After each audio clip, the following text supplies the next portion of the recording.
most of the time, what blocks people from their gifts, from fully embracing their calling, is shame. And this is shame specifically rooted in the anahata, in the heart chakra,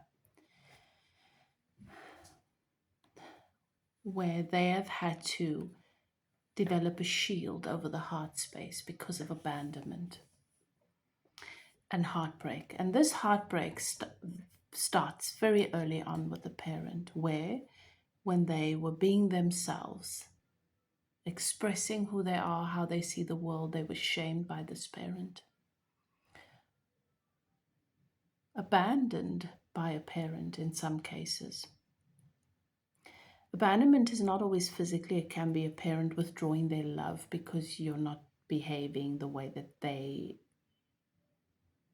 think you should. Your very first heartbreak is usually with a parent, where you really needed them to choose you, or they had an opportunity to choose you and they did not, for whatever reason. This leaves a scar, and then later in relationships you re-experience that. Where if you don't show up in a particular way, it confirms to you that people don't have the capacity to love you just for who you are. Who you are is not enough for them to love you. And then that shield, that scar over the heart becomes thicker. So this creates fear. But that fear is rooted in the shame. You see, shame is something we carry because of a belief. We believe that we're responsible, or we're not good enough, or it's because of who we are, how we've been positioned. Shame is not about the person outside, it's about how we see ourselves, okay? And that blocks our healing abilities, our calling, our gifts, our purpose. Because in order to let it in, we need to open our heart. Because it means that you have to allow yourself to be seen. You have to allow yourself to be fully seen, to be brave enough to expose your vulnerabilities, all that you are, authentically, without pretending, without adjusting who you are, how you show up, or how you see the world for other people's comfortability.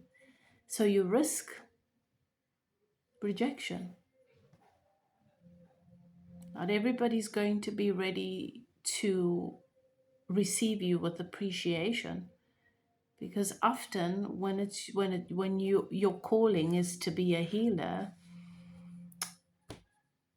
you trigger parts of people that they need to meet. It'll be good for them, but they've been avoiding.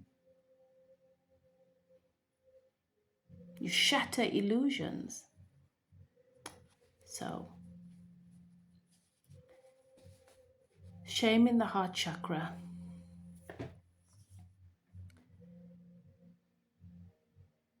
blocks your healing, your gifts, your purpose, your ability to heal, your calling, but also your ability to feel joy, real joy, because everything is sort of dulled or numbed. It also blocks your ability to truly love and allow yourself to be loved.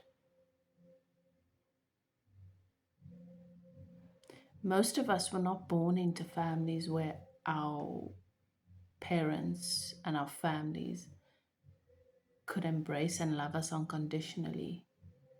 We shattered norms. We did not conform. How we saw the world didn't fit into constructs that everybody had agreed upon. And we certainly challenged a lot of deep-rooted patterns in the family. So we had to learn to dumb it down, to dim it.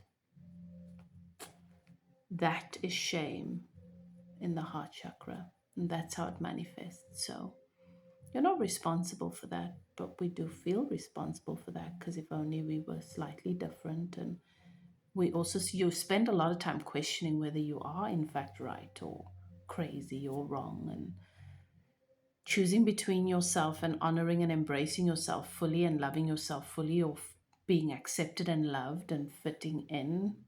It's a constant back and forth. So, what is the right thing to do for you? You can't control how other people receive you, their capacity to honor and receive your gifts, but you can control how you honor and receive yourself, and that's how you heal and overcome the shame that you carry in the heart chakra. And for those of you who resonate with this blockage, this is the question that often echoes softly in the background of your psyche. Will I ever really be happy? Will I ever really know love?